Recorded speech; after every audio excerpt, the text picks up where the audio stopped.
ദൈവം നമ്മളിങ്ങനെ വായിക്കുന്നത് എന്റെ വിചാരങ്ങളല്ല നിങ്ങളുടെ വിചാരങ്ങൾ. അടുത്തതെന്നറിയോ? എന്റെ വഴികളല്ല നിങ്ങളുടെ വഴികൾ. നോക്കിയേ, അപ്പം നമ്മുടെ ചിന്തകളും നമ്മുടെ ചിന്തക്കെല്ലാം പരിമിതികളുണ്ട്. സ്തോത്രം. നമ്മുടെ ചിന്തകളെല്ലാം നമ്മുടെ ജ്ഞാനം വെച്ച് സ്തോത്രം. ക്ലാസ് എടുത്ത സമയത്ത് ഞാന് ഇങ്ങനെ പറഞ്ഞു, ഈ യേശു ജനിച്ച സമയത്ത് യേശുവിനെ കാണാനായിട്ട് പിന്നെ വിദ്വാൻമാരും അല്ലെ, അവരെ കുറിച്ച് ഇംഗ്ലീഷിൽ എഴുതിയിരിക്കുന്നത് വൈസ്മെൻസ് അല്ലെ എന്ന് പറഞ്ഞതിന്റെ അർത്ഥം എന്താ? വൈസ്മെൻസ് എന്ന് പറഞ്ഞത് പണ്ഡിതന്മാർ, ജ്ഞാനികൾ അല്ലെ. ജ്ഞാനികൾ യേശുവിനെ കാണാനായിട്ട് എവിടെയാ വന്നത്? ഹെരോദ രാജാവിന്റെ കൊട്ടാരത്തിലാണ് വന്നത്. കാരണം അവരുടെ ജ്ഞാനം കൊണ്ട് അവർ ചിന്തിച്ചപ്പോൾ രാജാവായിട്ട് പിറക്കുന്ന വ്യക്തി എവിടെയാ പിറക്കേണ്ടത്? കൊട്ടാരത്തിലാണ്. പക്ഷെ യേശു ജനിച്ചത് എവിടെയാ? യേശു ജനിച്ചത് എവിടെയാ?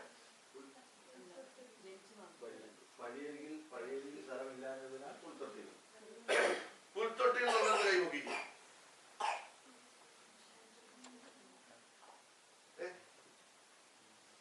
ഇനി പുൽത്തൊട്ടിയിൽ നിങ്ങളുടെ ബൈബിൾ ഉണ്ടെങ്കിൽ നിങ്ങൾക്ക് കൈ നോക്കാം.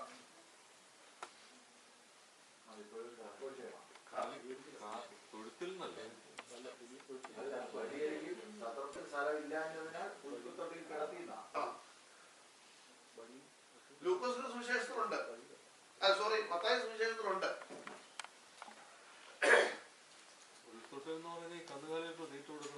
അതെ,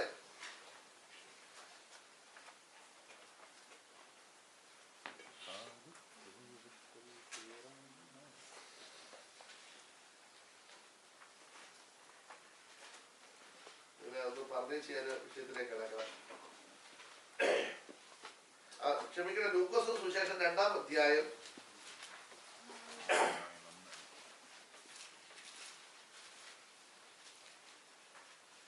7-ാം വാക്യം ഒന്ന് വായിച്ചേ.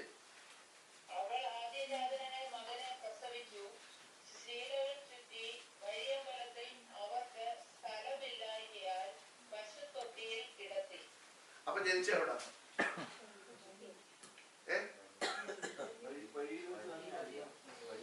കാരണം ഇവര് യാത്ര ചെയ്ത് പോവാ. 1-ാം വാക്യം എന്താ എഴുതിയിരിക്കുന്നത്? ആ കാലത്ത് അഗസ്തോസ് കൈസർ ഒരു കൽപ്പന പുറപ്പെടുവിച്ചു, എല്ലാവരും എന്ത് ചെയ്യണം? പേർവഴി ചാർത്തണം. പേർവഴി യാത്ര ഇംഗ്ലീഷ് എഴുതിയിരിക്കുന്നത് അറിയാമോ? സെൻസസ് എടുക്കാൻ അവരവരുടെ സ്ഥലത്തേക്ക് എന്ത് ചെയ്യണം? പോണം. ഇവരിങ്ങനെ യാത്ര ചെയ്ത് ഇങ്ങനെ പോകുന്ന സമയത്ത് അവിടെ എഴുതിയിരിക്കുന്ന അവൾക്ക് പ്രസവത്തിനുള്ള കാലം തികഞ്ഞു. അവൾ ഒരു മകനെ പ്രസവിച്ചു. അവിടെ എഴുതിയിരിക്കുന്നത് ആദ്യജാതനെ തന്നെ എഴുതിയിരിക്കുന്നത്. ആദ്യജാതനായ മകനെ പ്രസവിച്ചു. അപ്പൊ ആദ്യജാതനെ പ്രസവിച്ചു എന്ന് പറഞ്ഞതിന് അർത്ഥമുണ്ട് ഇനിയും പ്രസവങ്ങൾ എന്ത് ചെയ്യും? നടക്കും. മനസ്സിലായോ? എന്ന് പറഞ്ഞ മറിയ ആരല്ല, വെർജിൻ മേരി അല്ലെന്ന്. മനസ്സിലായോ? പോട്ടെ, അതൊന്നും നമ്മുടെ വിഷയമല്ല. അതൊക്കെ വാദത്തിന് വരുവാണെങ്കിൽ നമുക്ക് എടുക്കാം, കുഴപ്പമൊന്നുമില്ല. പോട്ടെ. പക്ഷേ ഇംഗ്ലീഷിൽ പാസ്പോർട്ട് നമ്മൾ എഴുതിയേക്കുന്നത് ആദ്യജാതനെ എന്ത് ചെയ്തു? പ്രസവിച്ചു. ശീലകൾ ചുറ്റി വഴിയമ്പലത്തിൽ സ്ഥലം കിട്ടാകിയാൽ ഇത് മാൻചർ, അതായത് ഇന്നത്തെ ലോഡ്ജ് ഹോട്ടൽ എന്ന് പറയുന്നത് വലിയ ഹോട്ടൽ, പ്രീമിയർ ഇന്നോ ട്രാവൽ ലോഡ്ജോ എന്റെ ഒക്കെ പഴയ പതിപ്പ്, അതാണ് മാൻചർ. അവിടെ ചെന്നിട്ടും എന്ത് ചെയ്തില്ല? സ്ഥലം കിട്ടിയില്ല. അപ്പൊ അവര് പറഞ്ഞു, എന്തായാലും ഡെലിവറി കഴിഞ്ഞാൽ പെങ്കൊച്ചല്ലേ, ഇവിടെ കൊണ്ട് നടക്കണ്ട, പശുവിനെ കിട്ടുന്നിടത്ത് എന്തുണ്ട്? ആൺകുഞ്ഞ. ഞാൻ പെൺകുഞ്ഞ് തന്നോ പറഞ്ഞു. ക്ഷമിക്കുക. അപ്പൊ ഇവളെ നടത്തി ഇനി കൊണ്ടുപോകണ്ട, അതുകൊണ്ട് ഞങ്ങൾക്ക് ഇവിടെ റൂം തരാൻ ഇപ്പൊ സ്ഥലമില്ല. പക്ഷെ അവര് കരുണ ചെയ്തു. എന്താ ചെയ്തേ? പശുത്തൊട്ടിയിൽ കിടത്തിക്കോളാൻ പറഞ്ഞു. നോക്കിയേ, നിങ്ങൾ ചിന്തിക്കണം, ഈ പശുത്തൊട്ടിയിൽ കിടത്തി എന്നൊക്കെ പറയുമ്പോൾ നമ്മൾ വിചാരിക്കും അവരെന്ത് പണിയാ കാണിച്ചെന്നൊക്കെ നമ്മൾ ചിന്തിക്കും. പക്ഷെ ഇതെല്ലാം പ്രവചന നിവർത്തികൾ എന്ത് ചെയ്യണമായിരുന്നു? നിറവേറണമായിരുന്നു. കർത്താവ് ഈ ഭൂമിയിൽ വന്നു. ഒരിക്കൽ ജ്ഞാനികൾ തന്റെ ജ്ഞാനത്തിൽ യേശുവിനെ അല്ലെങ്കിൽ രാജാവായി പിറന്നവരെ കുറിച്ച് രാജകൊട്ടാരത്തിൽ പിറക്കുമെന്ന് അവരുടെ ജ്ഞാനം കൊണ്ട് മനസ്സിലാക്കി.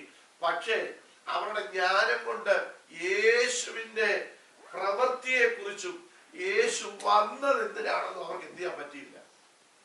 അവരുടെ ജ്ഞാനം കൊണ്ട് തിരിച്ചറിയാൻ പറ്റിയില്ല. അതുകൊണ്ടാണ് നമ്മൾ വായിക്കുന്നത്, ജ്ഞാനികളെ ലജ്ജിപ്പിക്കുവാൻ ദൈവം ലോകത്തിൽ എങ്ങനെയുള്ളത് തെരഞ്ഞെടുത്തു? ഭോഷത്വമായതിനെ തിരഞ്ഞെടുത്തു. കാരണം രാജാവായിട്ട് പിറന്നവൻ ഒരിക്കലും പശുത്തൊട്ടിയിൽ കിടക്കാൻ ഇടയാകത്തില്ല. ആവോ? അത് ലോകത്തിന് മുമ്പിൽ ഭോഷത്വം അല്ലേ? കാരണം രാജാവായി പിറന്നവൻ രാജകൊട്ടാരത്തിൽ കാണണം, രാജകൊട്ടാരത്തിൽ കിടക്കണം. പക്ഷേ ഇവിടെ ഭോഷത്വമായതിനെ ദൈവം തിരഞ്ഞെടുത്തു. സ്തോത്രം. അതുകൊണ്ടാണ് ലേഖനത്തിൽ എഴുതിയത്, ജ്ഞാനികളെ ലജ്ജിപ്പിക്കുവാൻ ദൈവം ലോകത്തിൽ ഭോഷത്വമായതിനെ എന്ത് ചെയ്തു? തെരഞ്ഞെടുത്തു. സ്തോത്രം. പോകട്ടെ, ഞാൻ പറഞ്ഞത് മാത്രമേ ഉള്ളൂ. ദൈവം നമ്മെല്ലാവരെയും അനുഗ്രഹിക്കട്ടെ. നമ്മൾ കഴിഞ്ഞ ആഴ്ച പഠിച്ചുകൊണ്ടിരുന്ന വിഷയം പ്രത്യാശ എന്ന വിഷയത്തെ കുറിച്ചാണ്. സമയം വളരെ മുൻപോട്ട് പോയല്ലോ, ഏതാണ്ട് 1 മണിക്കൂറിന് അടുത്ത് മാത്രമേ ഉള്ളൂ. ആ വിഷയത്തെ കുറിച്ചാണ് നമ്മൾ പഠിക്കാനായിട്ട് പോകുന്നത്. എന്തായാലും പറയണോ? Just okay. പ്രത്യാശ. നമ്മൾ വിശ്വാസം എന്ന വിഷയത്തെ കുറിച്ച് പഠിച്ചു. 2 വിശ്വാസത്തെ കുറിച്ച് പറഞ്ഞു. ദൈവവചനം നമ്മൾ പഠിക്കുമ്പോൾ പ്രത്യാശ എന്ന വിഷയത്തെ കുറിച്ച് പഠിക്കുമ്പോൾ 2 പ്രത്യാശയെ കുറിച്ച് ദൈവവചനം നമ്മളെ പഠിപ്പിക്കുന്നുണ്ട്. ഞാൻ ഇവിടെ പറഞ്ഞത് എനിക്ക് അറിയത്തില്ല. ഒന്നാമത്തെ പ്രത്യാശ എന്ന് പറയുന്നത് ഏതാണെന്നറിയോ?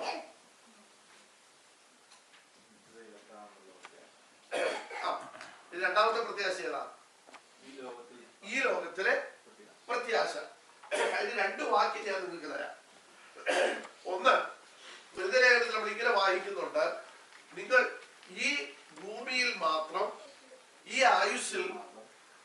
ആയുസ്സിൽ മാത്രം ക്രിസ്തുവിൽ പ്രത്യാശ വെച്ചിരിക്കുന്നുവെങ്കിൽ സകല മനുഷ്യരെക്കാളും നിങ്ങൾ ആരാണ്? അരിഷ്ടന്മാരായ മനുഷ്യരാണ്. രണ്ടാമത്തെ പ്രത്യാശ എന്ന് പറയുന്നത് റോമാലേഖനം 8-ാം അധ്യായം അതിൽ 14-ാം വാക്യം നമ്മൾ വായിക്കുമ്പോൾ അവിടെ ഇങ്ങനെയാണ് നമ്മൾ വായിക്കുന്നത്. റോമാലേഖനം 8-ാം അധ്യായം, കാണുന്ന പ്രത്യാശ അല്ല. 8-ാം അധ്യായം അതിന്റെ 24-ാം വാക്യം, പ്രത്യാശയാലല്ലോ നാം രക്ഷിക്കപ്പെട്ടിരിക്കുന്നത്, കാണുന്ന പ്രത്യാശയോ പ്രത്യാശ അല്ല. ഒരുത്തൻ കാണുന്നതിനായി പ്രത്യാശിക്കുന്നുവെങ്കിൽ കേട്ടോ, അപ്പൊ നമ്മൾ കാണാത്ത ഒരു പ്രത്യാശയുണ്ട്. അതിനുവേണ്ടി ആയിരിക്കണം നമ്മൾ എങ്ങനെ കാത്തിരിക്കേണ്ടത്? ക്ഷമയോടെ കാത്തിരിക്കണം. നമ്മൾ ഈ സഹിഷ്ണുതയെ കുറിച്ച് പഠിക്കുമ്പോൾ നമ്മള് ബൈബിളില് നമ്മളിങ്ങനെ വായിക്കുന്നു, വാഗ്ദത്തം പ്രാപിക്കുവാൻ നിങ്ങൾക്ക് പൂർണ്ണ സഹിഷ്ണുത ആവശ്യമാണ്. എന്നിട്ട് അടുത്ത ഉദാഹരണമായിട്ട് ആരെയാ വെച്ചെന്നറിയാമോ? നിങ്ങൾക്ക് ആർക്കെങ്കിലും അറിയാമോ? പഴയ നിയമത്തിലെ ഒരു ഭക്തനായ മനുഷ്യന്റെ പേര് എഴുതി ചേർത്ത് അവിടെ യോബിന്റെ യോബിന്റെ സഹിഷ്ണുത നിങ്ങൾക്കറിയാമല്ലോ. കണ്ടോ? അപ്പൊ വാഗ്ദത്തം പ്രാപിക്കുവാൻ നമുക്ക് എന്തു വേണം? പൂർണ്ണ സഹിഷ്ണുത വേണം. ഇവിടെ എഴുതിയിരിക്കുകയാണ്, നിങ്ങൾ പ്രത്യാശയെ കുറിച്ച് ഇവിടെ പറയുമ്പോൾ നിങ്ങൾ ആ പ്രത്യാശയെ കുറിച്ച് അവിടെ എഴുതിയിരിക്കുന്നത് നമുക്കിവിടെ വായിച്ചതിന്റെ അവസാനത്തെ ഭാഗം,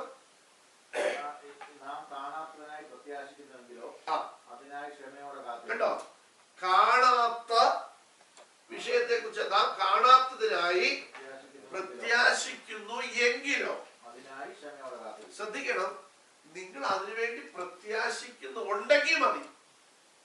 അങ്ങനല്ലേ എഴുതിയിരിക്കുന്നത്. കാണാത്തതിനായി എല്ലാവരും ആ വാക്യം ഒന്ന് വായിച്ച് നോക്കണം. അവസാനത്തത്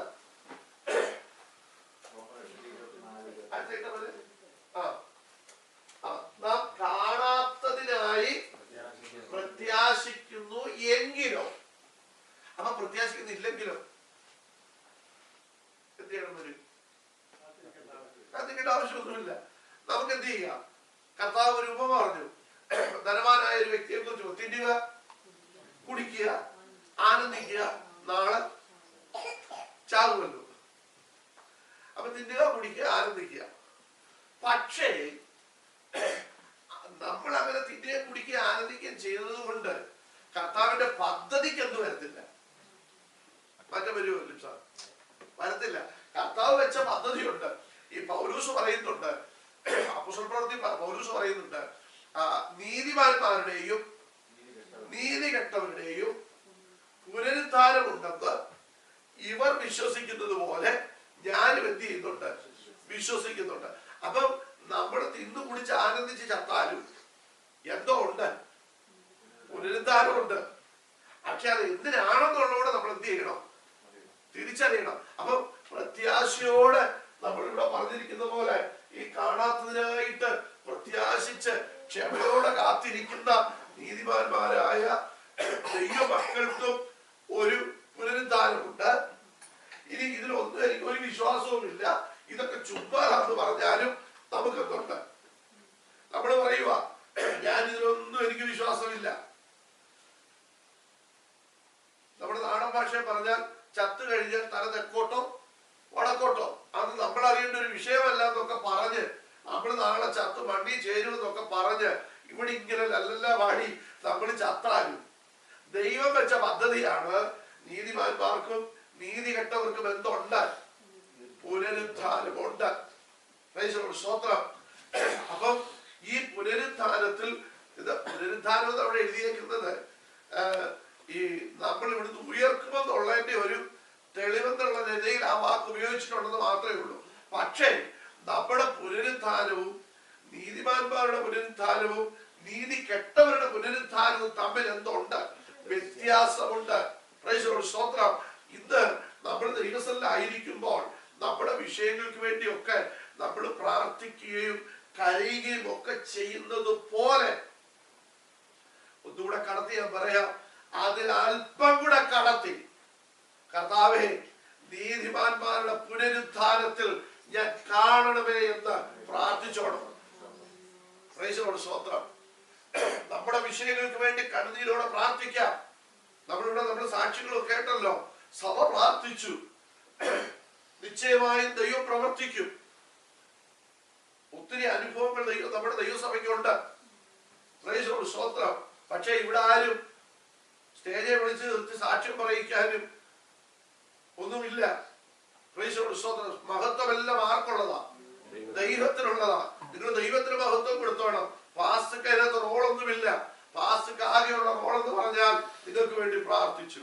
അത് ഞാൻ പ്രാർത്ഥിച്ചില്ലായിരുന്നെങ്കിലും ദൈവസഭയുടെ മറ്റുള്ളവർ പ്രാർത്ഥിച്ച പ്രാർത്ഥന ആര് കേട്ടേനെ? ദൈവം കേട്ടേനെ. അതിനകത്ത് പാസ്റ്റർക്ക് റോളൊന്നുമില്ല. സ്തോത്രം. ഞാൻ ജസ്റ്റ് ഒരു നടത്തിപ്പുകാരൻ, ഒരു ശുശ്രൂഷ എന്ന് മാത്രമേ ഉള്ളൂ. സ്തോത്രം. ഞാൻ പറഞ്ഞത് ഇന്ന് സ്തോത്രം ഈ താര പരിവേഷമാണ് പാസ്റ്റർമാർ കൊടുക്കുന്നത്. അത് തെറ്റാ. മഹത്വം ദൈവത്തിനുള്ളതാ. നമ്മൾ മനസ്സിലാക്കിക്കോണം. നമ്മുടെ ഒരു ധാരണയുണ്ട്, ഇന്ന ആള് പ്രാർത്ഥിച്ചാലേ എന്ത് ചെയ്യത്തുള്ളൂ, നടക്കത്തുള്ളൂ. അങ്ങനൊന്നും ദൈവത്തിൽ എന്ത് എഴുതിയിട്ടുണ്ടോ? ഉണ്ടോ ജോനെ? ഒന്നും എഴുതിയിട്ടില്ല. പിന്നെ സഭയുടെ ശുശ്രൂഷ എന്ന നിലയിൽ ദൈവദാസന്മാരെ കൊണ്ടു ചെല്ലുന്നു, നമ്മൾ എന്ത് ചെയ്യുന്നു? പ്രാർത്ഥിക്കുന്നു. ദൈവം അധികാരം തന്നിട്ടുണ്ട്, പ്രാർത്ഥിക്കുന്നു. അതിനപ്പുറത്തൊന്നുമില്ല. നിങ്ങൾ അറിഞ്ഞിരുന്നോണം, ഇന്ന് സംഭവിക്കുന്നത്, ഇന്ന് എന്തെങ്കിലും ഒരു അത്ഭുതം ചെയ്തു കഴിഞ്ഞാൽ പിന്നെ പുള്ളിയുടെ ബൈബിൾ എടുക്കാൻ ഒരാള്, കണ്ണാടി പിടിച്ചോണ്ട് വാങ്ങിയ ആള് കണ്ടിട്ടില്ലേ, കോട്ടിടിക്കാൻ ഒരാള്. ഇത് വെറുതെ പറയുന്നതല്ല, ഇതൊക്കെ ദൈവസന്നിധി പാപമാണ്. മഹത്വം ദൈവത്തിനുള്ളതാണ്. ഞാനൊരു ശുശ്രൂഷകനെന്നേ ഉള്ളൂ, ഞാനൊരു വേലക്കാരൻ അറിയാമോ? പണ്ട് നമ്മുടെ കേരളത്തില് പാസ്റ്റർമാരുടെ മീറ്റിങ്ങിന് പറയുന്ന പേരെന്താണെന്ന് അറിയോ? കേട്ടിട്ടുണ്ടോ നിങ്ങൾ ആരെങ്കിലും? കേട്ടിട്ടുണ്ടോ? വേലക്കാരുടെ മീറ്റിംഗ്. കേട്ടിട്ടുണ്ടോ? ഇല്ല. ഇപ്പൊ പറയുന്നില്ല. ഇപ്പൊ വേലക്കാരുടെ പാസ്റ്ററെ വിളിച്ചു നോക്കണം.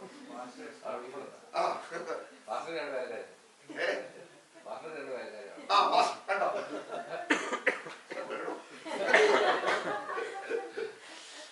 വേലക്കാരുടെ മീറ്റിംഗ് എന്നാ പറയുന്നത്. കേട്ടിട്ടുണ്ടോ? അല്ലേ? കേട്ടിട്ടുണ്ടോ? ഇല്ല. വേലക്കാരുടെ മീറ്റിംഗ് എന്നാ പറയുന്നത്. ഇന്ന് പാസ്റ്റേഴ്സ് മീറ്റിംഗ് ആയിട്ട് മാറി. മീറ്റിംഗ് എന്ന് പറഞ്ഞാലും നാണക്കേടാ. വേലക്കാര്. നമുക്ക് ആ പാപം മാറിയതായിരുന്നു നമ്മുടെ കുഴപ്പം. പെന്തിക്കോസിൽ പറ്റിയ കുഴപ്പമാണ്. മനസ്സിലായോ? പോട്ടെ. ഞാൻ പറഞ്ഞത് ദൈവമക്കളെ, നിത്യത നഷ്ടമായി പോകാതിരിക്കാൻ ദൈവജനം പ്രാർത്ഥിച്ചോളാം. ഞാൻ പറയുന്നത് നിങ്ങളുടെ നമ്മുടെ, ഞാനും ഭൗതിക വിഷയത്തിന് വേണ്ടി പ്രാർത്ഥിക്കുന്നതാണ്. നമുക്ക് പ്രാർത്ഥിക്കാം. ഞാനിവിടെ എപ്പോഴും പറയുന്നത് അത് പാപമല്ല. പക്ഷേ അത് മാത്രമായി കരുതിക്കരുത്. കർത്താവേ, എന്റെ ജീവിതത്തിൽ ഒത്തിരി പാപം വന്നുപോയി, എനിക്ക് പാപം ചെയ്യാതെ ജീവിക്കണമെന്ന് പറഞ്ഞ് പ്രാർത്ഥിച്ചെത്ര. ഞാൻ ചോദിക്കുന്നത് ഞാനല്ല, പിന്നെ ആരാ എന്നോട് ചോദിക്കട്ടെ? വേറൊരാളെ കൊണ്ട് ഇവിടെ നിർത്തിട്ട് നിങ്ങളോട് ചോദിക്കണം. അതിന്റെ ആവശ്യമൊന്നുമില്ല. എന്റെ വിശ്വാസത്തോടെ എനിക്കറിയാൻ ചോദിക്കാൻ. ഇത് എന്റെ ഉത്തരവാദിത്വമാണ്. കാരണം ഞാൻ വേലക്കാരനായിരിക്കുമ്പോൾ തന്നെ എന്നെ ഏൽപ്പിച്ച ആടുകളാണ് നിങ്ങൾ. ഇടയന്റെ ജോലിയാ. നിങ്ങൾക്ക് ആവശ്യമുള്ളത് ഫുഡ് തരിക മാത്രമല്ല, വെളച്ചില് കാണിച്ച് അടി തരാനും വടിയുണ്ട് കയ്യില്. എന്നുവെച്ചാൽ നിങ്ങളുടെ പോക്കറ്റ് അടിക്കുക എന്നുള്ള ഉദ്ദേശിച്ചത്. ഞാൻ പറഞ്ഞ ദൈവമക്കളെ, നമ്മുടെ വിഷയത്തിന് വേണ്ടി നമ്മൾ കരയത്തില്ലേ? ഭൗതിക വിഷയത്തിന് വേണ്ടി നമ്മൾ കരയത്തില്ലേ? കരയും. നമ്മളെല്ലാം കരയും. കരയുന്ന കാണുന്നുണ്ട്. ജോലി ഒന്ന് പോട്ടെ, വേണ്ട. പോകുന്ന വഴി വണ്ടി നമ്മുടെ കയ്യിൽ നിന്ന് വല്ലതും ഇടിക്കട്ടെ, നിന്ന് പോകും. കാരണം ഇവിടുത്തെ നിയമം അങ്ങനത്തെ. പക്ഷേ അതിനപ്പുറത്ത് ഇവിടെ മോശ പറഞ്ഞു 7 10 ഏറെയായാൽ 80. ബാക്കി എന്തുവാ? അതിന്റെ പ്രതാപം എന്ന് പറയുന്നത് കഷ്ടവും പ്രയാസവും മാത്രമേ. അടുത്തത്, അത് വേഗം തീരുകയും ഞങ്ങൾ പറന്നു പോവുകയും ചെയ്യും. ഇത് മോശ പറഞ്ഞതാണ്. നമ്മളത് പറഞ്ഞുകൊണ്ടിരുന്നാൽ ഇവിടെ പോകത്തില്ല. നമ്മൾ പറന്നു പോകത്തില്ല. പറന്നു പോകണമെങ്കിൽ നമ്മൾ എന്ത് ചെയ്യണം? ഇവിടെ ജീവിച്ചേ പറ്റത്തുള്ളൂ. ഞാനതാ പറഞ്ഞത്, നമ്മുടെ ഭൗതിക വിഷയത്തെ കുറിച്ച് നമുക്ക് എത്രത്തോളം ആകുലതയുണ്ടോ, എത്രത്തോളം നമുക്ക് വേദനയുണ്ടോ, അതിനേക്കാൾ ഒരു പടി മുകളിലായിരിക്കണം നിത്യതയെ കുറിച്ചുള്ള നമ്മുടെ ചിന്ത. മനസ്സിലായോ? ഇവിടെ ഞാൻ പറഞ്ഞല്ലോ, 2 പ്രത്യാശയുണ്ട്. ഒന്ന്, കൊരിന്ത്യർ ലേഖനത്തിൽ നമ്മൾ വായിക്കുന്ന ഈ ലോകത്തിലെ പ്രത്യാശ, ഈ ജീവിതത്തിലെ പ്രത്യാശ. രണ്ടാമത് ഇവിടെ പറയുന്നു കാണുന്ന പ്രത്യാശ. നമ്മൾ റോമലേഖനത്തിൽ അതിന്റെ വായിച്ചത് 8-ാം അധ്യായം അതിന്റെ. അപ്പൊ നമ്മൾ രക്ഷിക്കപ്പെട്ടത് എന്തിനാ? നമുക്കൊരു പ്രത്യാശയുണ്ട്, ഹോപ്പുണ്ട് നമുക്ക്. ഇനി ഇവിടെ അടുത്തെന്താ പറയുന്നത്? അടുത്തത്, അപ്പൊ കാണുന്ന പ്രത്യാശ എന്തല്ല, പ്രത്യാശയല്ല. അത് ഇവിടെ കൊണ്ട് എന്ത് ചെയ്യുന്നതാ? തീരുന്ന. നമ്മൾ വീടിനെ കുറിച്ച്, ഒരു വീട് മേടിക്കണം, നല്ലത്. പക്ഷെ അത് എവിടെ കൊണ്ട് തീരും? ഭൂമി കൊണ്ട് തീരും. ഞാൻ ചോദിക്കട്ടെ, നമ്മൾ ആശിച്ചൊരു വീട് മേടിച്ചു, അല്ലെ ആശിച്ചൊരു കാറൊക്കെ മേടിച്ചു, നല്ല വിലയുള്ളൊരു കാർ മേടിച്ചു വീട്ടിൽ കൊണ്ടുവന്നു. അന്ന് രാത്രി അറ്റാക്ക് വന്ന് മരിച്ചു. വീട്ടിൽ വീട്ടുകാർക്കെല്ലാം അറിയാം നമ്മൾ ആശിച്ച് മേടിച്ചാണ്. നമ്മളെ കൊണ്ട് അതിനകത്ത് ഇരുത്തു. എന്തായാലും ആശിച്ച് മേടിച്ചാണല്ലോ, ഒരു 2 മണിക്കൂർ ഇതിനകത്ത് ഇരിക്കട്ടെ.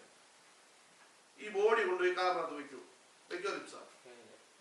ഇനി അതിനകത്ത് ഇരുന്നാ മരിച്ചെങ്കിൽ പെട്ടെന്ന് അതിനകത്ത് മാറ്റും. കാരണം ഇത് നമുക്ക് ഉപയോഗിക്കണ്ട. പിന്നെ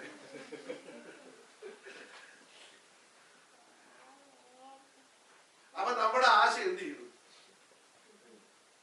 കാറിനെ കുറിച്ചുള്ള പ്രത്യാശ തീർന്നു. അതുപോലെ എന്താണ് അതാ പറഞ്ഞ, കാണുന്നത് എന്തല്ല,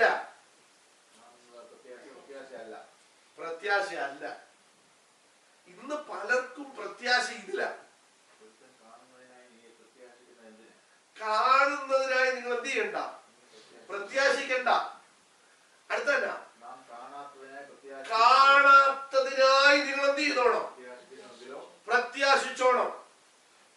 നിങ്ങൾ ഈ കാണാത്തതിനായി പ്രത്യാശിക്കാന് നിങ്ങൾ അതിന് പ്രത്യേകിച്ച് വിലയൊന്നും കൊടുക്കേണ്ട ആവശ്യമില്ല.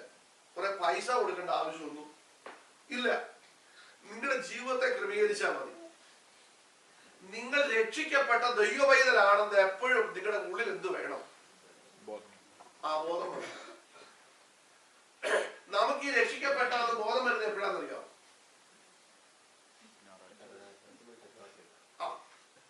ലിപ്സന്റെ കാര്യം പറഞ്ഞു, പ്രിൻസു അതിനോട് സപ്പോർട്ട് ചെയ്ത്. ബാക്കിയുള്ളവർക്ക് എങ്ങനെ എപ്പോഴാ പ്രിൻസു പറഞ്ഞത്? രക്ഷിക്കപ്പെട്ടാൽ നമുക്ക് ബോധം വരുന്നത് എപ്പോഴാ? എപ്പോഴുണ്ടോ സംശയം? ഉണ്ട്. ഉണ്ടോ? ഉണ്ടോ ജോലി? ഉണ്ട്. അപ്പോൾ രക്ഷിക്കപ്പെട്ട പൊട്ടിത്തെറിയാതെ അല്ല.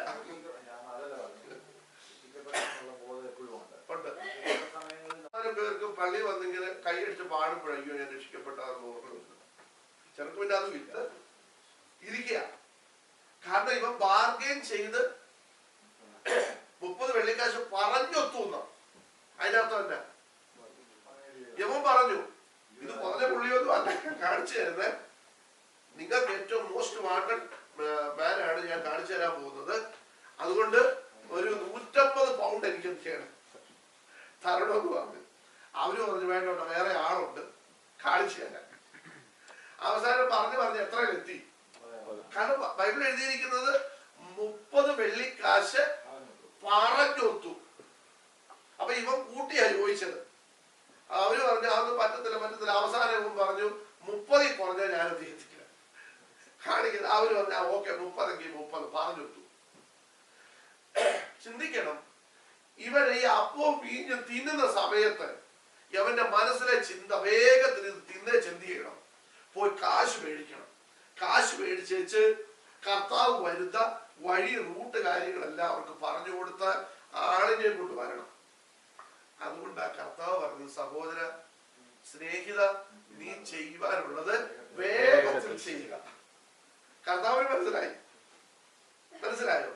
ഈ പോട്ടൻ ഈ അന്നേരമെങ്കിലും മനസ്സിലാക്കണ്ട, എടാ കർത്താവിന് ഇത് അതും ആ ബോധം പോലും ഇല്ല. ഈ ചിലർക്ക് ഈ ഭൗതികം തലയ്ക്ക് പിടിച്ചാലുണ്ടല്ലോ, പിന്നെ ഇത് എവിടെ ഇരിക്കുന്നതെന്നുള്ള ചിന്തയില്ല, എന്താ ചെയ്യുന്നതെന്നുള്ള ചിന്തയില്ല. അതിന് ഒറ്റ ഉദാഹരണമാണ് ആര്?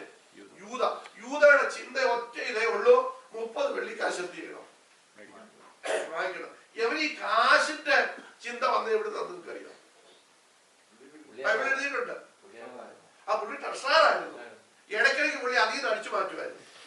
നിങ്ങൾ ബൈബിൾ വായിച്ചു നോക്ക്. യവന് ഇടയ്ക്കിടയ്ക്ക് തന്റെ ആവശ്യത്തിന് വേണ്ടി ഇതിനകത്തൊന്നും എന്ത് ചെയ്യും? ആ പൈസ വലിക്കുമായിരുന്നു. ഈ കണക്കിനകത്ത് ഇവൻ അഡ്ജസ്റ്റ്മെന്റ് നടത്തുമായിരുന്നു. മനസ്സിലായോ? ഇങ്ങനെ ഇവൻ കർത്താവിന്റെ കൂടെ നടക്കുമായിരുന്നെങ്കിലും യവൻ ആരായിട്ട് മാറി? ദ്രവ്യാഗ്രഹിയായിട്ട് മാറി. മനസ്സിലായോ? തിമത്തിയോസ് അത് വ്യക്തമായി തിമത്തിയോസിനോട് പൗലോസ് പറഞ്ഞു കൊടുത്തു, മോനെ തിമത്തിയോസെ, ദ്രവ്യാഗ്രഹം സകലവിധ ദോഷത്തിലും മൂലമല്ലോ. അടുത്ത എന്താ? ഇത് കാംക്ഷിച്ചിട്ട് ചില അടുത്ത പറയാം. അതാ മെയിൻ കഴിവ്. വിശ്വാസം വിട്ടുഴന്നു. തിമത്തിയോസ് ലേഖനം വായിച്ചു നോക്ക് നിങ്ങൾ. എഴുതിയേക്കുന്നത് ഇത് കാക്ഷിച്ചിട്ട് ചിലർ വിശ്വാസം വിട്ടുഴന്ന് നാനാവിധ മോഹങ്ങൾക്ക് അധീനരായി തീർന്നു. അടുത്ത പൗലോസ് തിമോത്തിയോസിനോട് പറയുക, നീയോ മകനെ തിമോത്തിയോസേ അത് വിട്ടോടണം. ഏത്? ദ്രവ്യാഗ്രഹം. കാരണം ദ്രവ്യാഗ്രഹം സകലവിധ ദോഷത്തിനും എന്തായിട്ട് മാറും. നമുക്ക് ഈ കാശ് അധികം ഇല്ലാത്തതുകൊണ്ട് മര്യാദയ്ക്ക് ഇന്ന് ചർച്ചയൊന്നും വിടിരിക്കുന്നത്. അത് കഴിഞ്ഞ് നമ്മൾ അങ്ങോട്ട് പോകുന്ന വഴിക്ക് പറയും ഇന്ന് ഭയങ്കര അല്ലെ, ഞങ്ങൾ പറയത്തില്ലയോ അടിച്ചത് പറയും ഭയങ്കര ഉണർവായിരുന്നു എന്ന് പറയും. സത്യത്തിൽ അതാണോ ഉണർവ്? അല്ലേ. ഉണർവെന്ന് പറഞ്ഞാൽ എന്നാ? ബൈബിളിൽ ഒരു വാക്യമുണ്ട്, അതുകൊണ്ട് മരിച്ചവരെ അറിയാം.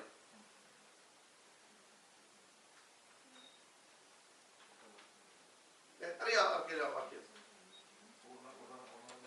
ഉണർന്ന് മരിച്ചവരുടെ നിന്ന് എഴുന്നേൽക്കാം, എന്നാൽ ക്രിസ്തു നിങ്ങളുടെ മേൽ പ്രകാശിക്കും. അപ്പം മരിച്ചവരുടെ ഇടയിൽ നിന്ന് എന്ത് ചെയ്യണം? എഴുന്നേൽക്കണം. ഇനി മരിച്ച് കിടക്കുക എന്ന് പറഞ്ഞാൽ ഒരു ഓർമ്മയില്ലാതെ കിടക്കുക. നമ്മൾ ചിലതിനകത്ത് അങ്ങാണ്ട് കിടക്കുക. ചില വിഷയങ്ങളിൽ ഇതിൽ നിന്ന് ഇത് പാപമാണെന്ന് മനസ്സിലാക്കി ഇതിൽ നിന്ന് നമ്മൾ മാറുന്നതിനെയാണ് എന്തെന്ന് പറയുന്നത്? ഉണർവെന്ന് പറയുന്നത്. ഞാൻ തെളിവ് തരാം. ഉണർവ് നടന്ന ഒരു സ്ഥലമുണ്ട് ഇവിടെ വെയിൽസിന്. ഈ വെയിൽസിൽ ഉണർവ് നടന്നപ്പോ എന്തൊക്കെ സംഭവിച്ചു എന്നറിയാം? നിങ്ങൾക്കറിയാം? പബ്ബെല്ലാം പൂട്ടി, സിനിമാശാലകള് പൂട്ടി, സൂപ്പർ മാർക്കറ്റുകളിൽ മദ്യം മേടിക്കാൻ ആളില്ല. മനസ്സിലായോ? ഇങ്ങനെയുള്ള കാര്യങ്ങൾ അവിടെ സംഭവിച്ചു. സംഭവിച്ചു കഴിഞ്ഞപ്പോഴേ അവർക്ക് മനസ്സിലായി എന്തോ ഇവിടെ നടന്നിട്ടുണ്ട്. കാരണം ഈ ഉണർവ് വന്നപ്പോൾ അവർക്ക് മനസ്സിലായി മദ്യപാനം എന്താണ്? പാപമാണ്. ഇത് മലയാളിയുടെ കാര്യമല്ല പറയുന്നത്, ഇംഗ്ലീഷുകാരുടെ കാര്യമാണ് പറയുന്നത്. കാരണം ഇംഗ്ലീഷുകാർക്ക് എല്ലാത്തിനെയും എല്ലാ ദിവസവും ഇത്രയും സാധനം അവർക്ക് വേണം. അവർക്ക് മനസ്സിലായി ഇതെന്താണ്? പാപമാണെന്ന് മനസ്സിലായി. സിനിമാശാലയിൽ പോകുന്നത് പാപമാണെന്ന് മനസ്സിലായി. പബ്ബിൽ പോയി വൈകിട്ടിരുന്ന് ഒരു ബിയർ മേടിച്ചടിക്കുന്ന സ്വഭാവമുള്ള ഇംഗ്ലീഷുകാരൻ അത് പാപമാണെന്ന് അവര് മനസ്സിലായോ? അപ്പം പാപത്തെ കുറിച്ച് നമുക്ക് ബോധ്യം വന്നിട്ട് ആ പാപത്തെ ഏറ്റുപറഞ്ഞ് ഉപേക്ഷിക്കുന്നതിനെയാണ് എന്തെന്ന് പറയുന്നത്? ഉണർവെന്ന് പറയുന്നത്. നമ്മുടെ നാട്ടിലെ കണക്കനുസരിച്ച്, പഴയ കണക്കനുസരിച്ച് തമ്പേർ തല്ലി പൊട്ടിക്കുന്നതല്ല എന്ത് ഉണർവ്. തമ്പേർ എന്ന് പറഞ്ഞാൽ അറിയാമല്ലോ, ഡ്രം അടിച്ചു തകർക്കുന്നത്. അതല്ല ഉണർവ്. അടിച്ചു പൊട്ടിക്കുന്നതല്ല. പക്ഷെ ഉണർവായിട്ടല്ല ഞാൻ അടിച്ചത്, നമ്മുടെ കഴിവ് തെളിയിക്കാനാണ്. അന്ന് ഡ്രം അടിക്കുന്നവൻ മിടുക്കനായിരുന്നു, അതുകൊണ്ട് അടിച്ചത്. ഞാൻ പറഞ്ഞത് നമ്മുടെ ഇടയിൽ ഉണർവുണ്ടാകുക എന്ന് പറഞ്ഞാൽ നമ്മൾ ഉറക്കെ കൈയടിച്ചതല്ല ദൈവമക്കളെ. ഞാൻ നിങ്ങളോട് ചോദ്യം ചോദിക്കാം. ഈ ഇടതുപക്ഷക്കാരായിരുന്നു ഇതിപ്പോൾ LDF-നെ പിന്തുണയ്ക്കുന്നത്? കൈവക്കാം. ആരെങ്കിലും ഉണ്ടോ? ഉണ്ട്. ഓക്കെ. അവരെ വിളിക്കുന്ന പേരെന്തോ? സഖാവ് അല്ലെ? അപ്പൊ LDF പറഞ്ഞത് സഖാവ് എന്ന വാക്കിന്റെ അർത്ഥം സഖാവ് എന്താ?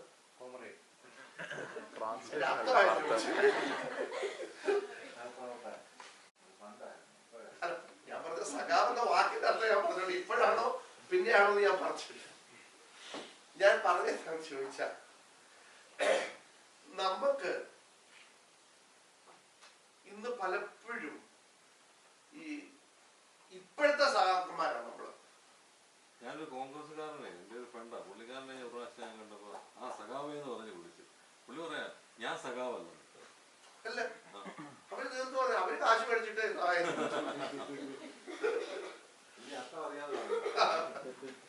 അത് ഇത് പലർക്കും അറിയത്തില്ല. ഈ സഖാവ് എന്ന വാക്കിന്റെ അർത്ഥം പലർക്കും അറിയത്തില്ല. ഞാനിത് ഒരു പുസ്തകത്തിൽ വായിച്ചത്. എന്താ സഖാവ് എന്ന വാക്കിന്റെ അർത്ഥം? കാരണം എല്ലാരും പറയും സഖാവേ സഖാവേ എന്ന് എല്ലാരെയും വിളിക്കുന്നു. ഇത് എന്താണെന്ന് അറിയണ്ടേ? പോട്ടെ, ഞാൻ പറഞ്ഞു വന്ന നമ്മുടെ വിഷയം എന്താണെന്ന് ചോദിച്ചാൽ, നമ്മുടെ പ്രത്യാശയെ കുറിച്ച് നമുക്കൊരു ബോധ്യം ഉണ്ടായിരിക്കണം. കാരണം നമ്മളിവിടെ വായിച്ചു, കാണുന്ന പ്രത്യാശ എന്തല്ല, പ്രത്യാശയല്ല. കാണുന്നതിന് വേണ്ടി ഒരുത്തൻ ഇനി എന്ത് ചെയ്യണ്ട, പ്രത്യാശിക്കണ്ട. അടുത്തെന്താ പറഞ്ഞത്? നാം കാണാത്തതിനു വേണ്ടി പ്രത്യാശിക്കുന്നു എങ്കിലോ അതിനു വേണ്ടി നമ്മൾ എന്ത് ചെയ്യണം? ക്ഷമയോടെ കാത്തിരിക്കണം. അതിന് ഈ ക്ഷമയോടെ കാത്തിരിക്കണമെന്ന് പറഞ്ഞു.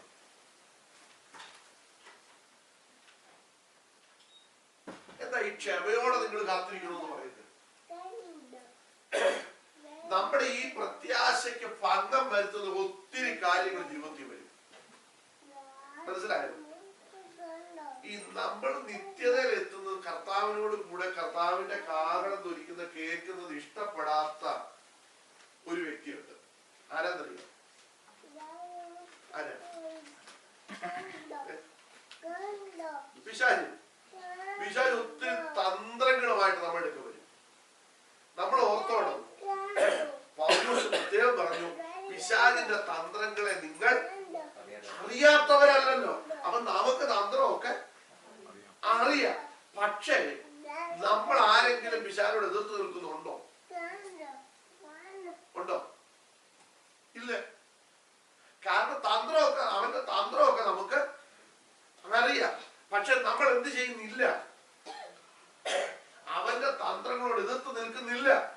കാരണം വേറൊരു വാക്യം പറയുന്നത്, അവനോട് എതിർത്ത് നിൽപ്പീൻ. അടുത്തറിയോ? എന്നാൽ അവൻ നിങ്ങളെ വിട്ട് ഓടിപ്പോകും. ഒരു ദൈവ പൈതലിന്റെ അടുക്കൽ പിശാചിന് അടുക്കാൻ പറ്റത്തില്ല. കാരണം നാം രക്ഷിക്കപ്പെട്ട ദൈവ പൈതല.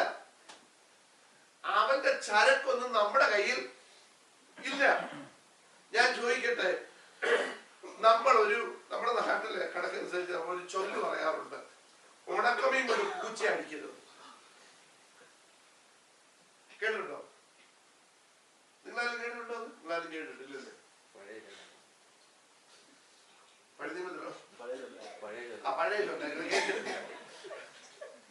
എന്താ ഉണക്കമീൻ കൊണ്ട് പൂച്ച അടിക്കരുതെന്ന് പറയുന്നത് കാരണം എന്താ? ഉണക്കമീൻ കൊണ്ട് പൂച്ച അടിക്കരുതെന്ന് പറയുന്നത് കാരണം എന്താ? പൂച്ചയ്ക്ക് ഇത് ഇഷ്ടം. അടി കൊണ്ടാലും കുഴപ്പമില്ല, ഈ സാധനം കിട്ടുമെന്നുള്ള ഒരു പ്രത്യാശ ആർക്കുണ്ട്? പൂച്ചക്കുണ്ട്. മനസ്സിലായോ? അതുകൊണ്ട് പൂച്ച ഒരിക്കലും എന്ത് ചെയ്യത്തില്ല, പോകത്തില്ല. ഞങ്ങളുടെ വീട്ടിലൊക്കെ മീൻ വെളിയിലിരുന്നാ വെട്ടുന്നത്. നിങ്ങളുടെയൊക്കെ എനിക്കറിയത്തില്ല. ഈ വെളിയിൽ നിന്ന് വിട്ടുന്ന സമയത്ത് എവിടുന്നെങ്കിലും 2-3 എണ്ണം അവിടെ എവിടെ വന്നിരുന്നുണ്ടെങ്കിൽ എന്ത് ചെയ്യും? പറയും, ഈ മണം ഇവരെ എവിടുന്നോ എന്ത് ചെയ്തു പിടിച്ചു വന്നിരിക്കുക. ഞാൻ പറഞ്ഞതിന്റെ ഉദ്ദേശം, പിശാചിന്റെ ചരക്ക് നമ്മുടെ കയ്യിലുണ്ടെങ്കിൽ അവൻ നമ്മളെ വിട്ട് എന്ത് ചെയ്യത്തില്ല.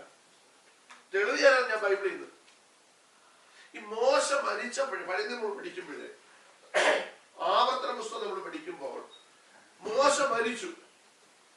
മോശയുടെ ശരീരത്തെ ദൈവം എന്ത് ചെയ്തു? മറവ് ചെയ്തു, അടക്കം ചെയ്തു. അവന് എവിടെ അടക്കം ചെയ്തത് ഇന്ന് വരെ ആരും എന്ത് ചെയ്തിട്ടില്ല, കണ്ടിട്ടില്ല.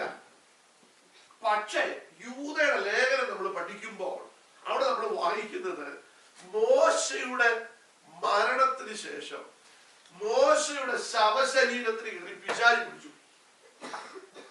വായിച്ചിട്ടുണ്ടോ? മോശയുടെ ശരീരം സംബന്ധിച്ച് പിശാച് വാദപ്രതിവാദം നടത്തി. എന്തിനാ ഈ പിശാച് വാദപ്രതിവാദം നടത്തിയെന്നറിയോ? നിങ്ങൾ ആരെങ്കിലും എടുത്തോ ഭാഗം? വായിച്ച മക്കളെ, യൂദയുടെ ലേഖനം 8-ാം വാക്യം, 9-ാം വാക്യം.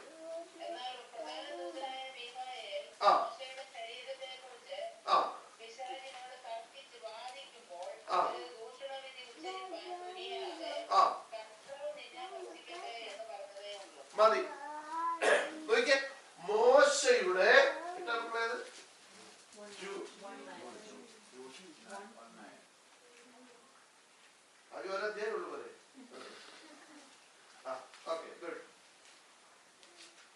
മോശയുടെ ശരീരത്തെ കുറിച്ച് പിശാചിനോട് തർക്കിച്ചു വാദിക്കുമ്പോൾ കണ്ടോ, പിശാചി കയറി പിടിച്ചു. എന്താ ഈ പിശാചി കയറി പിടിച്ചെന്നറിയോ? യെസ്, ഈ പിശാചിന്റെ ചരക്ക് ആരുടെ ഉണ്ടായിരുന്നു? ആ മോശയുടെ ഉണ്ടായിരുന്നു. പക്ഷെ മോശ ഇതെല്ലാം വിട്ട് രക്ഷിക്കപ്പെട്ട് കഴിയപ്പോഴും ആര് പുറകെ നടക്കുക? യോ പുറകെ നടക്കുക. പക്ഷേ ഇവിടെ ആരാ കയറി പിടിച്ചേക്കുന്നത്? ഇപ്പൊ മീഖായേൽ കയറി പിടിച്ചു. ദൈവത്തിന്റെ ദൂതൻ പറഞ്ഞു, പണ്ടിവൻ കൊലപാതകനായിരുന്നു, പക്ഷെ ഇന്നിവൻ ആരല്ല, അവൻ കൊലപാതകനല്ല. ഞാൻ പറഞ്ഞതെന്താണെന്ന് ചോദിച്ചാൽ നിങ്ങൾ ഓർത്തോണം, പിശാചിന്റെ ചരക്കുകൾ നമ്മുടെ കയ്യിൽ ഉണ്ടെങ്കിൽ അവൻ നമ്മളെ വിടത്തില്ല. മനസ്സിലായോ? അത് എന്തൊക്കെയാണെന്ന് നിങ്ങൾ ചിന്തിച്ചോണം. വേണ്ടാത്ത കുരുക്കൊന്നും നമ്മൾ എന്ത് ചെയ്യരുത്, ഉണ്ടാക്കി വെക്കരുത്. ഇത് ചില്ലറ കളിയല്ല ദൈവമക്കളെ. നമ്മൾ വിചാരിക്കുന്നത് അത്ര സിമ്പിൾ അല്ല. നമ്മൾ വിചാരിക്കും ഇങ്ങനെ ഞായറാഴ്ച വന്നു നമ്മൾ കൈയൊക്കെ അടിച്ചു പാട്ട് പാടി. പിള്ളേരെ സംബന്ധിച്ചത് തിങ്കളാഴ്ച ബൈബിൾ ക്ലാസ് ഉണ്ട്, പിന്നെ ഇവിടെ ബൈബിൾ ക്ലാസ് ഉണ്ട്, സംഭവം എല്ലാം ഓക്കെയാണ്. പക്ഷെ ബാക്കി ദിവസങ്ങളിൽ ആരുടെ ചരക്കും കൊണ്ടാണ് നടക്കുന്നതെന്നുള്ള ഓർത്തോണം. ഭയം നമ്മുടെ ഹൃദയത്തിൽ ഉണ്ടാകണം. മോശയെ കുറിച്ച് ആവർത്തന പുസ്തകം അവസാന അധ്യായത്തിൽ അവസാന വാക്യങ്ങളിൽ എഴുതി വച്ചിരിക്കുന്നത്, ദൈവവുമായിട്ട് അഭിമുഖം സംസാരിച്ച മറ്റൊരു പ്രവാചകൻ അവന് മുൻപോ അവന് ശേഷമോ ഉണ്ടായിട്ടില്ല. ഇത്രയും ശക്തനായ പ്രവാചകനായിരുന്ന മോശയുടെ ശരീരത്തെ കുറിച്ച് പിശാച് ദൈവത്തിന്റെ പ്രധാന ദൂതനായ മിഖായേലിനോട് കയറി തർക്കിച്ചു.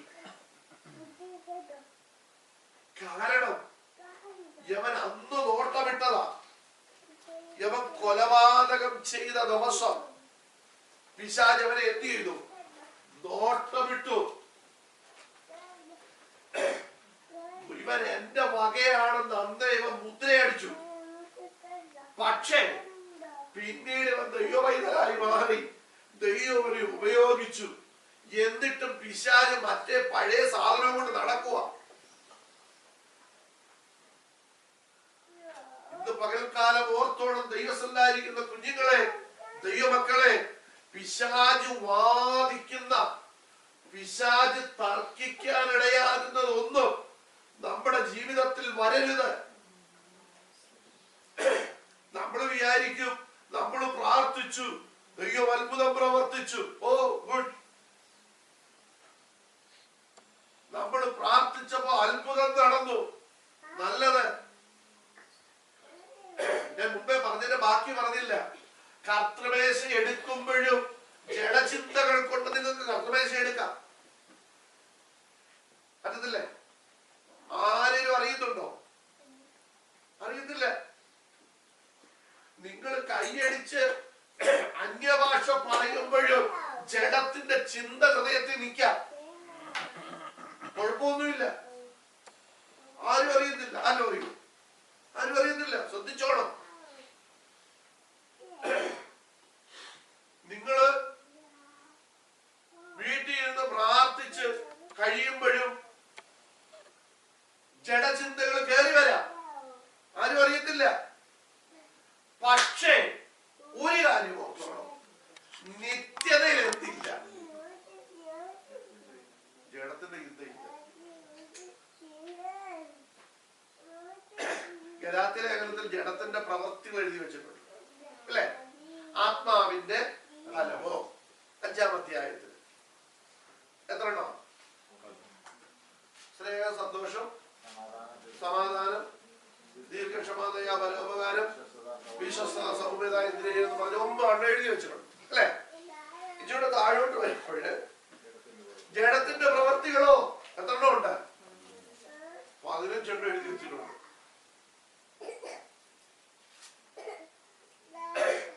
അപ്പൊ ഈ സാധനം ഒന്നും എവിടെ ഇല്ല? സ്വർഗത്തിൽ ഇല്ല. മനസ്സിലായോ? അപ്പൊ നമ്മൾ ഇവിടെ കൈയടിച്ച് പാടുമ്പോഴും ചർച്ചയിൽ വരുമ്പോഴും ഉപവാസം ഇരിക്കുമ്പോഴും ഒക്കെ ജഡത്തിന്റെ പ്രവർത്തികൾ കാണാം. നമ്മൾ വിചാരിക്കും നമ്മൾ ഉപവസിച്ച് കഴിഞ്ഞോണ്ട് ഇതെല്ലാം അങ്ങ് പോയെന്ന്. അങ്ങനെയൊന്നും പോകത്തില്ല. പൗലോസ് പറഞ്ഞെന്തറിയോ? ഞാൻ ഓരോ ദിവസവും എന്റെ ശരീരത്തെ ദണ്ഡിപ്പിച്ച്, ബാക്കിയറിയോ?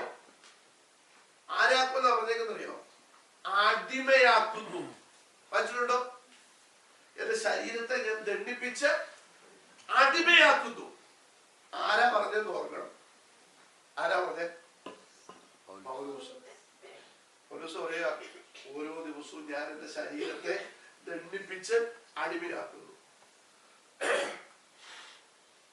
പുള്ളി ഭയങ്കര ശുശ്രൂഷകനായിരുന്ന പൗലോസ്, 14 ലേഖനം എഴുതിയ പൗലോസ്, ജാതികളുടെ അപ്പോസ്തലൻ എന്ന് വിളിക്കപ്പെട്ട പൗലോസ് പറയുക, ഞാൻ ഇന്നും ഓരോ ദിവസവും എന്റെ ശരീരത്തെ ദണ്ഡിപ്പിച്ച് ഞാൻ അടിമയാക്കിക്കൊണ്ടിരിക്കുക. അതുകൊണ്ട് ആ പൗലോസിന് പറയാൻ പറ്റിയത്, ഞാൻ നല്ല പോർ പൊരുതി, ഓട്ടം തികച്ചു, വിശ്വാസം കാത്തു എന്ന് പറഞ്ഞാൽ വിശ്വാസം നഷ്ടപ്പെട്ടു പോകാമായിരുന്ന ഒത്തിരി മേഖലകൾ പൗലോസിനുണ്ടായിരുന്നു. പക്ഷേ അവിടെയെല്ലാം പൗലോസ് ഓരോ ദിവസവും ശരീരത്തെ എന്ത് ചെയ്തു? ദണ്ഡിപ്പിച്ച് അടിമയാക്കി. ശരീരത്തിന്റെ ഓരോ മേഖലകളിലും പൗലോസ് എന്ത് ചെയ്തു? ശരീരത്തിന്റെ ഓരോ അവയവങ്ങളെയും എന്ത് ചെയ്തു? ദണ്ഡിപ്പിച്ച് അടിമയാക്കി. നമുക്ക് പലപ്പോഴും, നമ്മൾ കഴിഞ്ഞ ദിവസം നമ്മൾ പഠിച്ചതാണ്, നാവിനെ നമുക്ക് മെരുക്കാൻ പറ്റിയിട്ടുണ്ട്. നമ്മുടെ നാവിനെ ചെറിയൊരു സാധനമാണല്ലോ, എല്ലാം കൂടെ വലിച്ചു പുറത്തിട്ട് ഇത്ര നീളം വരുമായിരിക്കും. ഈ സാധനത്തെ നമുക്ക് മെരുക്കാൻ പറ്റിയിട്ടുണ്ടോ? ഉണ്ടോ വിളിച്ചാൽ? ഉണ്ടോ പറയും? ഉണ്ടോ? പറ്റിയിട്ടില്ല. പിന്നല്ലയോ ബാക്കി, അതുകൊണ്ട് ഇത്രയുള്ള ഈ ചെവിയെ നമുക്ക് മെരുക്കാൻ പറ്റിയിട്ടുണ്ടോ? ഉണ്ടോ ക്ലാസ്? ചെവിയുടെ സ്പെഷ്യലിസ്റ്റ് പുള്ളിക്ക് പോലും മെരുക്കാൻ പറ്റിയിട്ടില്ല. കണ്ണിനെ മെരുക്കാൻ പറ്റിയിട്ടുണ്ടോ? പറ്റിയിട്ടില്ല. കണ്ണിന്റെ സ്പെഷ്യലിസ്റ്റ്.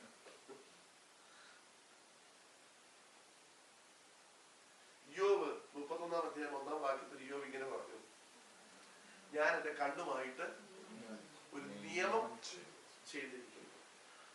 39-ാം സങ്കീർത്തനം നമ്മൾ പഠിക്കുമ്പോൾ അവിടെ ദാവീദാണ് തോന്നി ഇങ്ങനെ പറഞ്ഞു, നാവ് കൊണ്ട് പാപം ചെയ്യാതിരിക്കേണ്ടത്.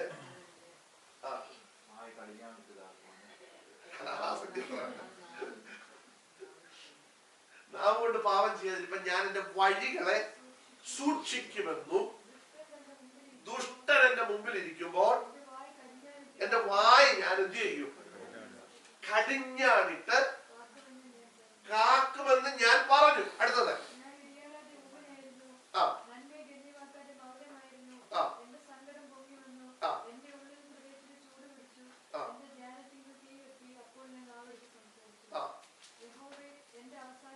ശ്രദ്ധിച്ചോണം.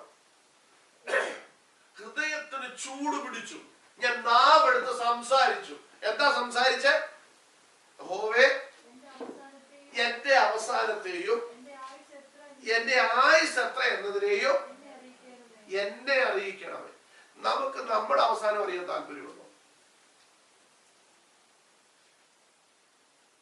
ഇപ്പൊ നിങ്ങൾക്ക് ഇവിടെ ഇപ്പൊ കർത്താവ് വന്നിട്ട് പറയുക, അല്ലെ കർത്താവ് ദൂതൻ ഇവിടെ വന്നിട്ട് പറയുക, നിങ്ങൾക്ക് നിങ്ങളുടെ അവസാനം എന്താണെന്ന് അറിയാൻ പറ്റും എന്ന് പറഞ്ഞാൽ നമ്മൾ ആദ്യം ചെയ്ത് എന്താണെന്നറിയാം? യേശു പറഞ്ഞ ആത്മീയനായിരുന്നു. ഞാനാണെങ്കിൽ ചോദിക്കും, എത്ര വർഷമുണ്ട് എന്റെ എനിക്കറിയണ്ട. ചോദിച്ചി നമ്മളോട് എപ്പോഴും പറയുന്ന നമ്മുടെ വീട്ടിൽ കറണ്ട് പോയാൽ നമുക്ക് സന്തോഷം വരുന്നത് എപ്പോഴാ ചോദിച്ചേ? വെളിയിൽ ഇറങ്ങിയിട്ട് നോക്കും അടുത്ത വീട്ടിൽ കറക്റ്റ് കാര്യം ചോദിച്ചോ.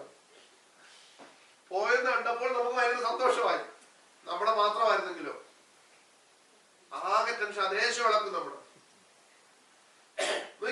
ഇവിടെ ദാവീദ് പറയുകയാണ്, അവൻ നാവെടുത്ത് സംസാരിച്ച ഉടനെ ദൈവത്തെ ചീത്ത പറയുകയല്ല ചെയ്തത്. പിന്നെന്താ ചെയ്തേ? യഹോവേ, എന്റെ അവസാനത്തെയും എന്റെ ആയുസ് എത്ര എന്നതിനെയും എന്നെ അറിയിക്കുക. വേറെ ആരുടെ എനിക്ക് എന്ത് ചെയ്യണ്ട, അറിയണ്ട. അടുത്തത്, ഞാൻ എത്ര ക്ഷണികനെന്ന് ആരറിയണം?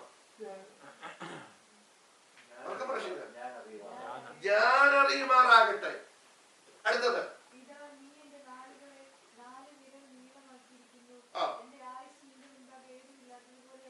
മതി. കണ്ടോ, എന്റെ അവസാനത്തെയും എന്റെ ആയുസ് എത്ര എന്നതിനെയും എന്നെ അറിയിക്കണം. അടുത്ത എന്നാ പറഞ്ഞേ? ഞാൻ എത്ര ക്ഷണികൻ എന്ന് പറഞ്ഞാൽ നിങ്ങൾ ഇംഗ്ലീഷ് വായിച്ചു നോക്കിയാൽ മതി. 39 Psalms 39.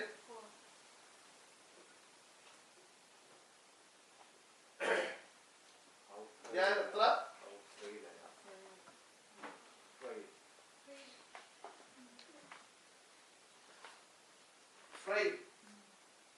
എന്ന് പറഞ്ഞതിന്റെ അർത്ഥം എത്ര ബലഹീനനാണ്. ദൈവത്തെ നമ്മൾ വേറൊരു വാക്യം വായിക്കുന്നുണ്ട്, ഏത് മനുഷ്യനും ഉറച്ചു നിന്നാൽ അവനൊരു ശ്വാസത്തിന് തുല്യമാണ് എന്ന് പറഞ്ഞാൽ, ശ്വാസം പോയാൽ പിന്നെ നമ്മളെ കൊണ്ട് ഒരു ഗുണവുമില്ല. ശ്വാസം നിലച്ചു പോയാൽ ഒരു ഗുണവുമില്ല. ഇവിടെ പറയുന്നു, ഞാൻ എത്ര ക്ഷണികൻ, ബലഹീനനാണെന്ന. നമ്മൾ ഭയങ്കര മസിലൊക്കെ ഉള്ള ആളാണെങ്കിലും വയറിൽ ഫീവർ വന്നാൽ പിന്നെ എങ്ങനെ ഇരിക്കും? വയറിൽ ഫീവർ വന്നാൽ എങ്ങനെ ഇരിക്കും? പുള്ളി മസിൽ പിടിച്ചോണ്ട് നടക്കും. പുള്ളി എടുത്ത് ചുരുണ്ട ഏതെങ്കിലും കട്ടിലേക്ക് കയറും അല്ലേ? കുറച്ച് മൂടി, പിന്നെ പുള്ളിക്ക് കഞ്ഞി വേണം, വെള്ളം വേണം, ആകെ പിന്നെ വേണോ? ഇതൊക്കെ അങ്ങോട്ട് മാറിക്കഴിഞ്ഞാലും പിന്നെ മസിലൊക്കെ പരിമിച്ചിരിക്കുന്നതാണ്. ഇവിടെ പറയും, ഞാൻ എത്ര ക്ഷണികനാണെന്ന്.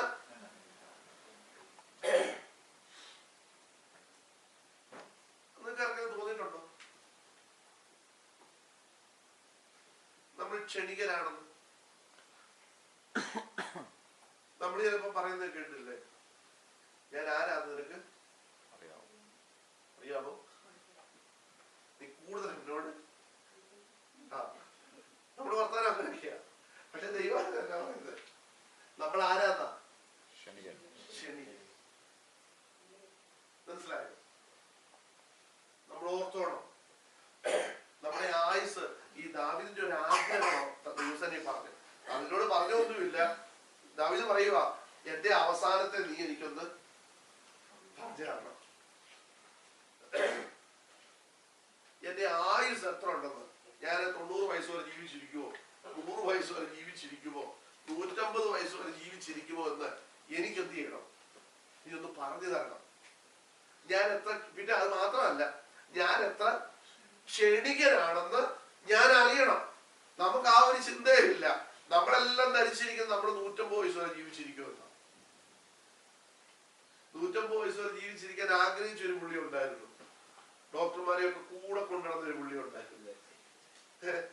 പുള്ളി 50ാമത്തെ വയസ്സിൽ തട്ടിപ്പോയി. മനസ്സിലായോ? ഈ 91ാം സങ്കീർത്തനം നമ്മൾ വായിക്കുമ്പോഴും നിങ്ങളാരും പേടിക്കുന്നു. നമ്മുടെ ഈ സങ്കീർത്തനം, ഇതൊക്കെ ഭരണത്തിന് പറയുന്ന സങ്കീർത്തനങ്ങൾ പേടിക്കണ്ട. ഇതൊക്കെ വല്ലപ്പോഴും ഇടയ്ക്കിടയ്ക്ക് ഒന്ന് കേൾക്കുന്ന നല്ലതാണ്. 91ാം സങ്കീർത്തനം നമ്മൾ വായിക്കുമ്പോൾ ഈ മോശ അഹരോന്റെ തന്റെ സഹോദരനെ അഹരോൻ മരിച്ചപ്പോ എഴുതിയ സങ്കീർത്തനം. ആ സങ്കീർത്തനത്തിൽ മോശ ഇങ്ങനെയാണ് ഇങ്ങനെയാണ് പറഞ്ഞിരിക്കുന്നത്, ദൈവമേ നീ തലമുറ തലമുറയായി ഞങ്ങളുടെ സങ്കേതമാകുന്നു. നീ ഭൂമിയെയും ഭൂമണ്ഡലത്തെയും നിർമ്മിക്കുന്നതിനു മുൻപേ നീ അനാദിയായും ശാശ്വതമായും ദൈവമാകുന്നു എന്നൊക്കെ പറഞ്ഞ് നീ മർത്യരെ പൊടിയിലേക്ക് മടങ്ങി ചേരുമാറാക്കുന്നു. മനുഷ്യപുത്രന്മാരെ തിരികെ വരുവി എന്നൊക്കെ നീ പറയുന്നൊക്കെ പറഞ്ഞിട്ട് അതിന്റെ 12-ാം വാക്യം നിങ്ങൾ പലപ്പോഴും വായിക്കുന്നതാണ്. ഞങ്ങൾ ജ്ഞാനമുള്ള ഒരു ഹൃദയം പ്രാപിക്കത്തക്കവണ്ണം ഞങ്ങളുടെ നാളുകളെ എണ്ണുവാൻ ഞങ്ങളെ ഉപദേശിക്കണമേ. കണ്ടോ, ഞങ്ങൾ ജ്ഞാനമുള്ള ഒരു ഹൃദയം പ്രാപിക്കുവാൻ. കണ്ടോ, ജ്ഞാനമുള്ള ഹൃദയം പ്രാപിക്കുവാൻ ഞങ്ങളുടെ നാളുകളെ ഞങ്ങൾ എന്ത് ചെയ്യണം? എണ്ണുവാൻ ഞങ്ങളെ നീ എന്ത് ചെയ്യണം? ഉപദേശിക്കണം. ദൈവമക്കളെ, ഞാൻ പറയട്ടെ, പ്രത്യാശയോടെ നമ്മൾ ഈ മരിക്കുമ്പോഴത്തിന് പ്രത്യാശയോടെ വിടാം. എഴുതത്തില്ലേ? ചുമ്മാതെ എഴുതിയിട്ട് കാര്യമൊന്നുമില്ല. ഒരു പ്രത്യാശയില്ലാതെ വെള്ളം അടിച്ചുകൊണ്ട് നടന്നേച്ച് പത്രത്തിൽ പ്രത്യാശയോടെ വിടേന്ന് എഴുതിയിട്ട് കാര്യമൊന്നുമില്ല. ഞാൻ പറയട്ടെ, ദൈവമക്കളെ, നാം രക്ഷിക്കപ്പെട്ടു, നാം സ്നാനപ്പെട്ടു, ദൈവകൃപയിൽ നിലനിന്ന് പ്രത്യാശയോടെ ജീവിച്ച് ഈ ഭൂമിയിൽ ഒന്നും നേടാൻ പറ്റിയില്ലെങ്കിലും ദൈവമക്കളെ ഞാൻ പറയട്ടെ, നമ്മുടെ തലമുറയ്ക്ക് വേണ്ടി ദൈവം കരുതുന്ന ദൈവം, നമ്മുടെ പ്രിയപ്പെട്ടവർക്ക് വേണ്ടി ദൈവം കരുതുന്ന ദൈവമാണ്. നിങ്ങൾ 150 വർഷം ജീവിച്ചിരുന്നാലേ നിങ്ങളുടെ കുടുംബം പോകണമെന്ന് കർത്താവ് അങ്ങനെയുള്ള പ്രയാസമൊന്നുമില്ല. ഉണ്ടോ? അങ്ങനെയൊന്നുമില്ല. കർത്താവ് എപ്പോ വിളിച്ചാലും നമ്മൾ ഓർത്തോണം, പ്രത്യാശയോടെ പോകാനിടയാകണം. എപ്പോ കർത്താവ് നമ്മളെ ഇവിടുന്ന് വിളിച്ചാലും നമുക്ക് ഉറപ്പുണ്ടായിരിക്കണം നമ്മൾ എവിടെ ചെല്ലുമെന്ന്, നിത്യതയിലെത്തുമെന്ന്. ആ ഉറപ്പില്ലാതെ നമ്മൾ ഇവിടെ എന്തെല്ലാം നമ്മൾ കൂട്ടിയെന്ന് പറഞ്ഞാലും, ഇന്നിവിടെ മനു ആണെന്ന് തോന്നുന്നു പറഞ്ഞ വാക്യം നിങ്ങളത് ശ്രദ്ധിച്ചായിരുന്നു? ഏതായിരുന്നു? പുഴുവും തുരുമ്പും കെടുക്കാത്തതും കള്ളൻ തുരന്ന് മോഷ്ടിക്കാത്തിടവുമായ സ്വർഗത്തിൽ നിങ്ങളുടെ നിക്ഷേപം എന്ത് ചെയ്തോണം? സ്വരൂപിച്ചു കൊള്ളണം. മനസ്സിലായോ? അവിടെ കർത്താവ് പറഞ്ഞത് നിക്ഷേപം എവിടെ നിങ്ങൾ സ്വരൂപിച്ചോണം? സ്വർഗത്തിൽ. അതിന്റെ അർത്ഥം വീട് വേണ്ട, കാറ് വേണ്ട എന്നല്ല. അതൊക്കെ നിങ്ങൾ മേടിച്ചു, ന്യായമായിട്ടുള്ളതൊക്കെ കർത്താവ് തരും നിങ്ങൾക്ക്. നിങ്ങൾ അതിനുവേണ്ടി ഉപവസിച്ചില്ലേലും കർത്താവ് തരും. പക്ഷേ നിങ്ങൾ ഉപവസിച്ച് പ്രാർത്ഥിക്കേണ്ട ഒരു വിഷയമുണ്ട്. എന്താണെന്നറിയോ? കർത്താവെ, പിശാചിന്റെ നിത്യ നഷ്ടമാക്കി കളയാൻ ഇടയാക്കരുത്. അവരെ ജയിക്കണമെങ്കിൽ എന്ത് വേണം? എന്താ വേണം? ആ ഉപവാസവും പ്രാർത്ഥനയും വേണം. കർത്താവ് എന്നാ പറഞ്ഞേ? ഉപവാസത്താലും പ്രാർത്ഥനയാലും അല്ലാതെ ഈ ജാതി നീങ്ങിപ്പോകത്തില്ല. അതിന്റെ തുടക്കം നിങ്ങൾ ആ വാക്യം പറയുന്നതിന്റെ തുടക്കം വായിച്ചു നോക്കണം. ചന്ദ്രരോഗം ബാധിച്ച ഒരു പൈതലുമായിട്ട് ശിഷ്യന്മാരുടെ അടുക്ക വന്നു. അവർക്ക് സൗഖ്യമാക്കാൻ പറ്റിയില്ല. കർത്താവ് എന്ത് ചെയ്തു? അവരെ സൗഖ്യമാക്കി. എന്നിട്ട് ശിഷ്യന്മാരോട് പറഞ്ഞു, ഉപവാസത്താലും പ്രാർത്ഥനയാലും അല്ലാതെ അവരെ നിങ്ങൾക്ക് എന്ത് ചെയ്യാൻ പറ്റത്തില്ല, ജയിക്കാൻ പറ്റത്തില്ല. അപ്പൊ ഉപവാസവും പ്രാർത്ഥനയും നമ്മുടെ ഭൗതിക വിഷയത്തിലല്ല, അതിനപ്പുറത്ത് പിശാചിനെ ജയിക്കാനുള്ള ബലം പ്രാപിക്കാൻ. മനസ്സിലായോ? അത് പ്രാപിച്ചോണം. അത് പ്രാപിച്ചില്ലെങ്കിൽ പിശാചി നമ്മളെ എന്ത് ചെയ്യും? ജയിക്കും. അവൻ നമ്മളെ ജയിച്ചാൽ പിന്നെ നമ്മൾ അവന്റെ അടിമയാണ്. അതാകാതിരിക്കാൻ പ്രാർത്ഥിച്ചോണം, ഉപവസിച്ചോണം. കുഞ്ഞുങ്ങളെ, നിങ്ങൾ കരഞ്ഞു പ്രാർത്ഥിച്ചോണം. കർത്താവേ,